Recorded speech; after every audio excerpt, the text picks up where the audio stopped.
Tell me, are you using cash a little bit more when you're buying things in the shops?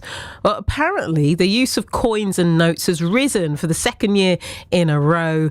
And it's just incredible to think that when you do see a lot of people tapping and going, that actually it now accounts for a fifth of all transactions in 2023.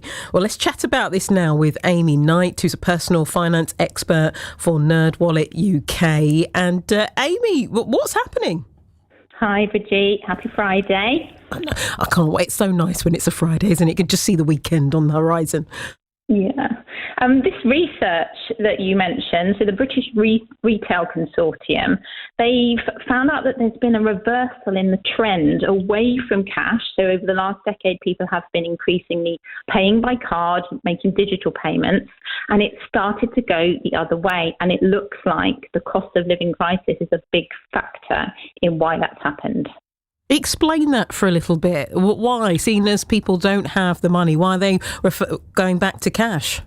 The thing about cash is you know where you stand. You can see how much you've got left and you can make your spending decisions accordingly. You mentioned tap and go, which is the way that many of us pay. And the risk when you're tapping your card or your phone or your smartwatch is that you don't really register how much you're spending. And that can unfortunately lead people into debt. And because of the economic environment where we've had very high interest, high inflation, and people at all levels of income have suddenly found themselves in financial difficulty and having to live on a much tighter budget, they need to be looking after every penny, and cash can make it easier to do that. Let's talk about if you decide to lean into that and do this, there are kind of systems that can help you. What is cash stuffing? So this method, this strategy for budgeting has been around for a really, really long time. It's much older than any of the smart apps that we use in digital banking. And it's literally getting cash out of the cash machine and stuffing it into envelopes that are allocated for different outgoings. So you might have an envelope for your bills, an envelope for your food shop, an envelope for your childcare costs or your clothes, whatever it is.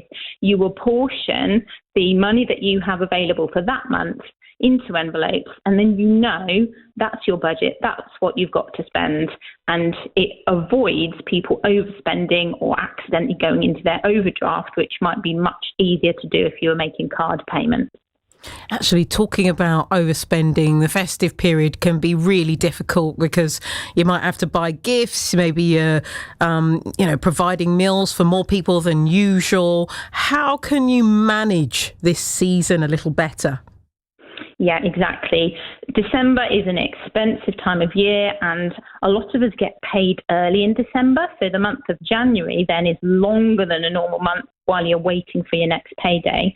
So one piece of advice is to plan around your early payday and think about the outgoings you're going to have in the new year and consider moving some of that money into a separate account or putting that somewhere where you're not going to accidentally spend it on a night out with your colleagues or Christmas presents that perhaps you didn't really need to buy, and then you're dipping into January's rent, for example. The other thing is if you're going to use cash when you go Christmas shopping, write your list of who you're going to buy for, what you're going to get, and roughly how much you think you're going to spend, and then you can be really focused. And it's easier to do that when you're shopping in a physical store than when you're online and you're bombarded with adverts and promotions.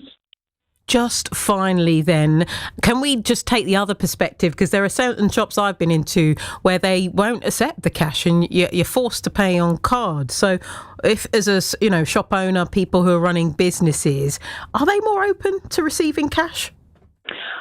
I think there's a lot of vulnerable people who rely on cash as a vital form of payment. So there are charities that are campaigning at the moment to make cash the option that all retailers use in addition to card payments, because it isn't very inclusive to only offer card payments. And on the small businesses' point of view, they have to pay a transaction fee every time you pay by card. So you might find that your corner shop just down the road might actually prefer you to pay in cash, particularly for smaller amounts. Such good advice. It's one to think about, particularly at this time of year. Amy, we've learnt a lot. Amy Knight is personal finance expert for NerdWallet UK. Tell me, which camp do you sit in? Are you someone who withdraws cash, or are you tap and going?